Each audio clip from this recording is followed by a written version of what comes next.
Hello friends, welcome to सिद्ध classes. अभी last day है ना यूपी पीईटी का जो एग्ज़ाम हुआ है उसमें जो जीएस के क्वेश्चंस आए हैं हम उसको डिस्कस करेंगे इस वीडियो में। और वो अप्रोक्स 50 क्वेश्चंस आए हैं जिसमें से हम आधे क्वेश्चंस एक वीडियो में ले लेंगे और आधे क्वेश्चंस हम नेक्स्ट वीडियो में देखेंगे। ओके, देखिए फर्स्ट क्वेश्चन है, करो या मरो का नारा किसने दिया था? Option A Subhash Chandra Bose, option B Sardar Patel, option C Mahatma Gandhi, option D Jawaharlal Nehru. तो option C is the right answer, Mahatma Gandhi. देखिए महात्मा गांधी ने ये नारा 1942 में दिया था जब भारत छोड़ो आंदोलन चल रहा था। ओके, तो C option is the right answer. Okay, अब चलते हैं हम नेक्स्ट क्वेश्चन पे। हमारा नेक्स्ट क्वेश्चन है कि निम्न का मिलान कीजिए, match the following. Option A तो नहीं, इसको ब्रह्म समाज जो है किससे मैच करना है ये यहाँ पर देखना है। तो देखिए ब्रह्म समाज की जो स्थापना की थी वो राजा राम मोहन राय ने की थी, तो थर्ड इसका हो जाएगा ए। और रामकृष्ण मिशन की जो स्थापना की थी वो स्वामी विवेकानंद जी ने की थी, तो ये हो जाएगा बी। और आर्य समाज की थी दयानंद राय सरस्वती ने, तो इसका हो जाएगा ऑप्शन सी। और सत्य शोधक समाज की स्थापना की थी ज्योतिराव फूले ने। ओके, तो ये हो जाएगा डी। तो ये फोर्थ वाला तो किसी के लिए नहीं रहेगा। ओके, तो देखिए अब ये मैच कर लीजिए यहाँ पर ऑप्शन में। Option A is the right answer. A का देखिए ए थर्ड से रिलेटेड है, देखिए ऊपर है ना यहाँ पर ए ब्रह्म समाज जो राजा राम मोहन राय से है, और बी फर्स्ट हो जाएगा और सी सेकंड और डी 5। ओके, तो option A is the right answer. अब देखते हैं हम नेक्स्ट क्वेश्चन पे। नेक्स्ट क्वेश्चन है, राजस्थान में खेतड़ी परियोजना किसके उत्पादन के लिए प्रसिद्ध है? Option A copper, option B zinc, option C aluminium, option D steel. तो देखिए option A is the right answer. जो खेतड़ी परियोजना है वो ऑप्शन ए तावा कॉपर के लिए फेमस है। अब हम चलते हैं नेक्स्ट क्वेश्चन पर। नेक्स्ट क्वेश्चन है कि जब सुभाष चंद्र बोस ने भारतीय राष्ट्रीय कांग्रेस के अध्यक्ष पद से इस्तीफा दिया तो इस पद का प्रस्ताव किसे दिया गया था? तो ऑप्शन ए है doctor Rajendra Prasad, option B है जवाहरलाल नेहरू, ऑप्शन सी है जेबी कृपलानी, ऑप्शन डी है पट्टाभी सीतारामैया। तो देखिए option D is the right answer. तो पट्टाभी सीतारामैया इसका आंसर राइट हो जाएगा। ओके, और पट्टाभी सीतारामैया ने सन 1948 में, ये भी याद रखना शायद किसी क्वेश्चन मतलब किसी एग्जाम में ये क्वेश्चन पूछ लिया जाएगा। ओके, अब चलते हैं हम नेक्स्ट क्वेश्चन पर। अब हम चलते हैं नेक्स्ट क्वेश्चन पर। नेक्स्ट क्वेश्चन है हमारा, सलाल पन बिजली परियोजना किस नदी पर स्थित है?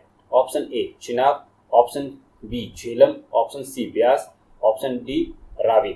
देखिए Salal hydro electric project Chenab नदी पर, option A is the right answer. Okay, अब हम देखते हैं नेक्स्ट क्वेश्चन। नेक्स्ट क्वेश्चन है कि वसंत विषुव होता है, इसको हम है ना थोड़ा इंग्लिश में भी देख लेते हैं। Vernal equinox takes place on, option A 23 सितंबर, ऑप्शन बी 21 मार्च, ऑप्शन सी 22 दिसंबर, ऑप्शन डी 18 जून, मतलब ऑप्शन डी 18 जून। तो इसका आंसर हो जाएगा ऑप्शन बी 21 मार्च। देखिए वसंत जो विषुव होता है वो 21 मार्च को होता है, और जो शरद विषुव जो होता है वो होता है 23 सितंबर को। लेकिन यहाँ पर बसंत पूछा है तो इसीलिए option B is the right answer, 21 March को। ओके, चलिए अब नेक्स्ट क्वेश्चन पर चलते हैं। नेक्स्ट क्वेश्चन है कि काजीरंगा उद्यान स्थित है? Option A Paschim Bangal, option B Madhya Pradesh, option C Kerala, option D Assam. तो देखिए काजीरंगा नेशनल पार्क जो है वो असम में है, और ये किसके लिए प्रसिद्ध है? ये एक सिंग वाले गैंडे के लिए प्रसिद्ध है। ओके, तो Assam is the right answer, option D. अब नेक्स्ट क्वेश्चन पे चलते हैं। नेक्स्ट क्वेश्चन है, निम्नलिखित में से कौन सी हिमालय नदी तंत्र की नदियां हैं? देखो इन चारों में से हमें बताना है कि कौन सी नदियां हिमालय नदी तंत्र की हैं। तो देखिए कावेरी तो भाई साउथ में, और गोदावरी भी साउथ की तरफ ही है, तो इसमें बची कौन सी? सेकंड और थर्ड, गंगा और ब्रह्मपुत्र। तो ऑप्शन किसमें ये हमें मिलेगा? सेकंड और थर्ड, तो option D is the right answer. देखिए सेकंड और थर्ड ऑप्शन हमें गंगा और ब्रह्मपुत्र में ही मिल रहा है, तो गंगा ब्रह्मपुत्र हमें ऑप्शन डी में ही मिल रही है, तो सेकंड एंड थर्ड इसका option is the right answer D. Okay, चलिए अब नेक्स्ट क्वेश्चन पे देखते हैं। नेक्स्ट क्वेश्चन है, बैंक दर का अर्थ क्या है? Bank rate means, option A है बैंकिंग संस्थाओं के लाभ की दर, ऑप्शन बी है साहूकारों द्वारा ली जाने वाली ब्याज दर, ऑप्शन सी है देश के केंद्रीय बैंक द्वारा ली जाने वाली आधिकारिक ब्याज दर, ऑप्शन डी है अनुसूचित बैंकों द्वारा ली जाने वाली ब्याज दर। तो option C is the right answer. इसका आंसर हो जाएगा ऑप्शन सी, देश के केंद्रीय बैंक द्वारा ली जाने वाली आधिकारिक ब्याज दर। होता क्या है, जो आरबीआई है, आरबीआई जब अदर बैंकों को, जो पब्लिक बैंक्स हैं, उनको जब है ना वो रुपया देती है तो वो किस रेट पे देती है, वो है बैंक रेट। ओके, उसी को हम बोलते हैं बैंक रेट। तो option C is the right answer, official rate of interest charged by the central bank of the country. Okay, अब हम चलते हैं नेक्स्ट क्वेश्चन पर। नेक्स्ट क्वेश्चन है, यदि आरबीआई नगद कोषानुपात को घटा दे तो साख सर्जन पर क्या असर होगा। ये थोड़ा ना मुझे लगता है लैंग्वेज में थोड़ा टफ लगा हुआ है, इसको हम इंग्लिश में भी देख लेते हैं। If RBI reduces the cash reserve ratio, मतलब CRR, what will happen to the credit creation. मतलब ये कह रहा है कि जब आरबीआई सीआरआर को रिड्यूस कर देगी तो क्रेडिट क्रिएशंस क्या रहेगा। तो देखिए ये हो जाएगा इट विल इंक्रीजेस, ये बढ़ जाती है। जब सीआरआर कम हो जाएगा, इसको हम रिड्यूस कर, मतलब आरबीआई रिड्यूस कर देगी तो क्रेडिट क्रिएशंस जो होगा वो इंक्रीज हो जाएगा। तो option A is the right answer. Okay, next question पे चलते हैं। नेक्स्ट क्वेश्चन है 43 क्वेश्चन।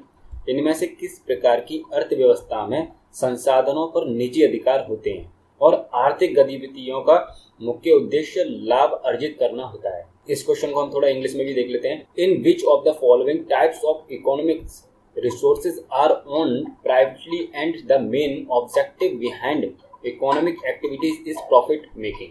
देखिए ये कह रहा है जो अर्थव्यवस्था में संसाधनों पर जब निजी अधिकार हो जाते हैं, मतलब जब प्राइवेटाइजेशन हो जाता है और आर्थिक गतिविधियों का मुख्य उद्देश्य लाभ अर्जित करना होता है, मतलब उनका ओनली एक ही एम रहता है कि हमें प्रॉफिट कमाना है, तो ये किस अर्थव्यवस्था में आता है। तो ऑप्शन ए है मिक्स्ड, ऑप्शन बी है कैपिटलिस्ट, ऑप्शन सी है ग्लोबल, ऑप्शन डी है सोशलिस्ट। तो देखिए option B is the right answer, इसको हम बोलते हैं कैपिटलिस्ट, मतलब पूंजीवादी। Option B is the right answer. Okay, अब हम चलते हैं नेक्स्ट क्वेश्चन पर। नेक्स्ट क्वेश्चन है कि 100 रुपए का नोट किसके द्वारा हस्ताक्षरित होता है, मतलब सिग्नेचर किसके होते हैं 100 रुपए के नोट पर। तो ऑप्शन ए है वित्त मंत्री, option B RBI governor, option C finance secretary, मतलब वित्त सचिव, ऑप्शन डी भारत के राष्ट्रपति। तो option B is the right answer, RBI governor. Only 1 रुपए के नोट पर वित्त सचिव के सिग्नेचर होते हैं, लेकिन बाकी के नोट पर आरबीआई गवर्नर के होते हैं। तो option B is the right answer. Okay, अब हम चलते हैं नेक्स्ट क्वेश्चन पर। नेक्स्ट क्वेश्चन बहुत ही इजी क्वेश्चन है। यहाँ पूछा है कि संतरे में भूतायत में होता है।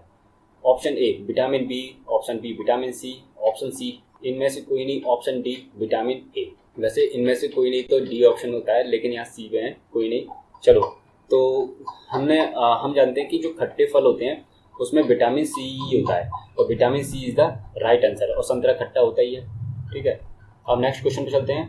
नेक्स्ट क्वेश्चन है 18 कैरेट सोने में खरे सोने का प्रतिशत कितना होता है, means the percentage of pure gold in 18 carat gold is. मतलब जो 18 कैरेट का जो गोल्ड होता है ना, उसमें प्योरली गोल्ड कितना होता है परसेंटेज में बताना है हमें। एक्चुअली में जो बाकी का परसेंटेज जो रिमेनिंग रहेगा वो इम्प्योरिटी होती है, लेकिन इसमें पूछा प्योरिटी गोल्ड कितना रहता है। तो option A 80%, option B 60%, option C 100%, option D 75%। तो option D is the right answer, 75% हमें प्योर गोल्ड मिलता है। ओके, चलिए अब नेक्स्ट क्वेश्चन पे चलते हैं। नेक्स्ट क्वेश्चन है किस भारतीय मंत्रालय द्वारा हाल ही में 2019-20 के लिए UDISE शुरू किया गया है। ऑप्शन ए वित्त मंत्रालय, ऑप्शन बी स्वास्थ्य मंत्रालय, ऑप्शन सी गृह मंत्रालय, ऑप्शन डी शिक्षा मंत्रालय। तो देखिए इसका ये करंट का क्वेश्चन है, तो option D is the right answer. इसका हो जाएगा ministry of education. Okay, UDISE जो प्रोजेक्ट है वो मिनिस्ट्री ऑफ एजुकेशन। अब नेक्स्ट क्वेश्चन पे चलते हैं। नेक्स्ट क्वेश्चन है कि अंतरिक्ष में जाने वाली भारतीय मूल की दूसरी अमेरिकी महिला अंतरिक्ष यात्री कौन है। अब देखो यहाँ पर क्वेश्चन में पूछा है दूसरा, मतलब सेकंड कौन है, और वुमेन पूछा है।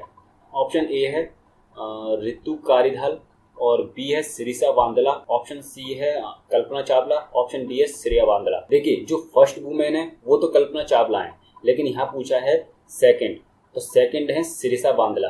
अभी ये गई थी अंतरिक्ष में, तो Sirisha Bandla is the right answer. Okay, next question है उस भारतीय पहलवान का नाम क्या है जिस पर हाल ही में डोपिंग के लिए 2 साल का प्रतिबंध लगाया गया है। Option A Ravindra Singh, option B Yogeshwar Dutt, option C Pawan Kumar, option D Sumit Malik. देखिए 2 साल का जो बैन लगाया है डोपिंग के लिए वो सुमित मलिक हैं। Option D is the right answer. Okay, अब नेक्स्ट क्वेश्चन है भारत का वह कौन सा फर्स्ट राज्य है जहां end to end e cabinet प्रणाली लागू की गई है। मतलब वहाँ ई कैबिनेट सिस्टम है। Option A Goa, option B UP, option C Haryana, option D Himachal Pradesh. तो देखिए option D is the right answer, Himachal Pradesh. Okay, D is the right answer. Next question है कि कोस्टा रिका की राजधानी कौन सी है। अब देखिए इसको हम है ना एक एलिमिनेटेड भी समझ सकते हैं, मतलब एलिमिनेटेड ऑप्शंस कर सकते हैं, तो हमारा ये सही हो जाएगा। देखिए दिल्ली तो इंडिया की है, और बीजिंग चाइना की, और बांग्लादेश की कैपिटल है ढाका। तो बचा कौन सा, सान जोस। तो कोस्टा रिका की कैपिटल कौन सी हो जाएगी, सान जोस। तो option D is the right answer. Okay, option D is the right answer. Next question है कि स्मार्टफोन निर्माता वीवो ने किस क्रिकेट खिलाड़ी को अपना ब्रांड एम्बेसडर नियुक्त किया है। Option A Ishant Sharma, option B Virat Kohli, option C Shikhar Dhawan, option D MS Dhoni. तो option B is the right answer, Virat Kohli. Okay, B is the right, Virat Kohli. Next question है आर्टिफिशियल इंटेलिजेंस आधारित पोर्टल सुपैस भारत में किस कोर्ट के लिए शुरू किया गया है।